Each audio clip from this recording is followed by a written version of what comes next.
Mängujärgseks intervjuuks oleme saanud siin Põlvas Mõsikäpa hallis HC Viimsi tööriistamarketi mängumehe Aleksandr Oganežovi. Kahju, jäi tänase võit tulemata, poolfinaalseeria sai läbi, et mille taha jäi mäng, kas lühem pink või kuidas võtad kokku mängu? No arvestame ikkagi sellega, et Põlval oli pikem pink. Meil jäid ikkagi põhikaitsetalad koju, et erinevad vigastused, siia ei ole midagi parata. Tulime 10-kesi siia võitlema, nagu seeria on näidanud, iga mäng läks paremaks. Alguses saime 8-ga, siis 6-ga, nüüd 4-ga, et võistlust oli, aga lihtsalt üks käik jäi puudu.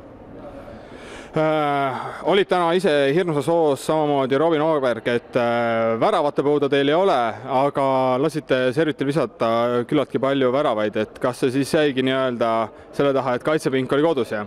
Jah, et see rünnak, mida peab servitiga mängima, seda kiiret rünnakut, sellist jõulist käsipalli, see võtab üsna läbi ja jalg on kaitses pehme ja siis pole enam midagi. Lisaks saime 2-minutilise karistuse päris hulganisti ja nii see rong läks, et oma praak oli päris suur.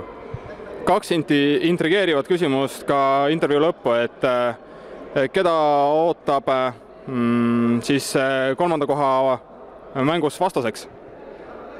No, servit, tähendab, Kehra ja Viljandi on seal omavahel koos praegu, 1-1 on mängudega, meile nagu oluliselt vahet ei ole, pronksi saamiseks tuleb mõlemat võita ja võimalikult kiiresti, näiteks 2-0 seeriatega ja siin ei ole tõesti vahet, et nüüd keskendume ainult parandamisele ja pronksi kohtumistele.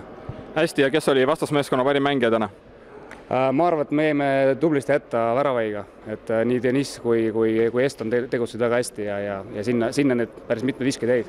Aitäh, edu sulle ja Viimsile kolmanda koha mängus! Suur tänu!